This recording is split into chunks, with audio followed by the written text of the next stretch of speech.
Subscribe करें खबर plus 18 को और प्रेस करें इस बेल को। खबरों के लिए बने रहें।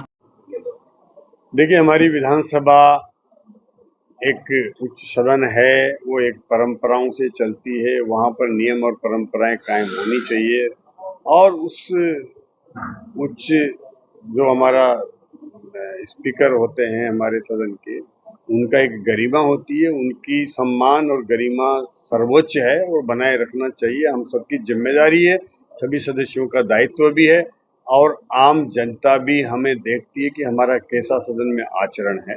इसलिए हमारा आचरण भी ठीक होना चाहिए। हम अगर सदन में वहाँ अध्यक्ष महोदय के ऊपर किसी भी प्रकार का कोई गलत तरीके से इशारा करके उसका कार्रवाई तो होनी है, उसके हम और आप नहीं कर सकते, लेकिन वहाँ निर्णय लिए हुए निर्णय पर हम सदन से बाहर कोई टिप्पणी नहीं कर सकते। सर, बांग्लादेश में बने हालात को लेकर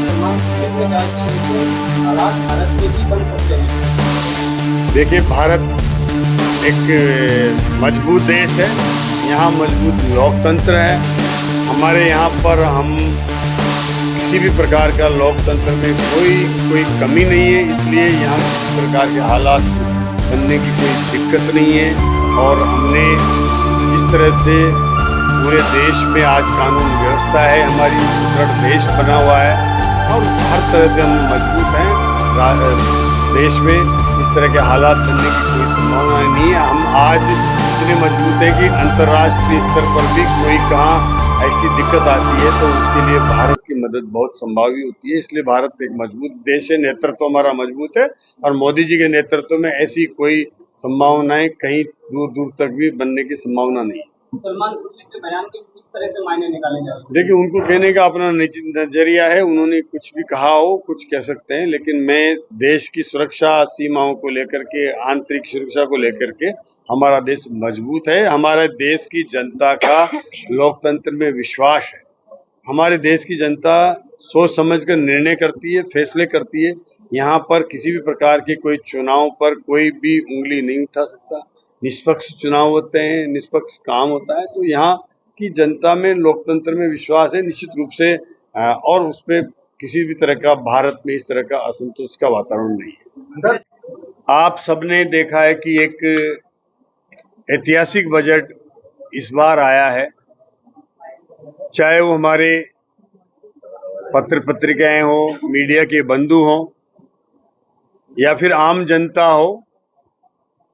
संदेश ये गया है कि ये बजट जैसे कोई चुनावी बजट हो। चुनाव के एक वर्ष पहले जिस तरह का बजट आता है और जिस तरह की घोषणाएं होती है, वो लोगों का जो हमें मैसेज मिल रहा है वो ये है कि साहब, इस बार आपने जो बजट दिया है, माननीय मुख्यमंत्री भजन लाल जी ने जो बजट दिया है, वो चुनाव के पूर्व के बजट की तरह बजट दिया है।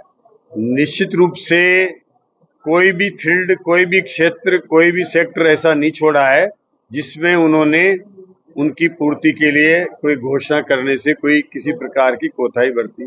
हर क्षेत्र को इस बजट में हमने छुआ है, चाहे उसके लिए युवा हो, किसान हो, महिलाएं हो या किसान हो। हर बजट में, इस बजट में हर वर्ग को लाभ देने के लिए प्रयास किया गया है। और निश्चित रूप से जो टोंक है हमारा, उसमें कई तरह की ऐसी बड़ी घोषणाएं इस बार बजट में हुई है। उसके लिए डिग्गी कल्याण जी में सौंदर्यीकरण की सुविधाओं को विकसित करने के लिए जो कार्य किया जाएंगे, और उसके साथ मालपुरा में शहरी परियोजना है 25 करोड़ की लागत से सांवलिया, सवारिया, झालड़ी, देवपुरा, निमाड़ा सड़क है जो एमडीआर सड़क है।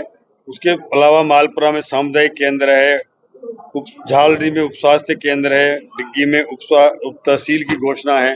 इस तरह की लंबी चौड़ी घोषणा मैं आपको उपलब्ध कराऊंगा। 24 करोड़ की लागत से थलोड़ी केकड़ी के मध्य जो समीप पाइपलाइन का कार्य है वो करवाया जाएगा। टोडा रायसिंह में शहरी परियोजना है, जल परियोजना है। 5 करोड़ 60 लाख की लागत से थेकड़ी केकड़ी कोयला नशीराबाद पंप हाउस का निर्माण। 20 करोड़ की लागत से मालपुरा, इंडलिया, मंडलोई, खेजड़ा, बास, देवास वगैरह सड़क की चौड़ाईकरण। टोडा रायसिंह में उप चिकित्सालय को क्रमोन्नत किया है। कई तरह की 25 करोड़ की लागत से उनियारा खुर्द से किशनपुरा वाया झाड़ोली मोहनपुरा तक MDR सड़क का निर्माण की घोषणा है। मालपुरा में Please subscribe Khabar Plus 18 for latest news and updates.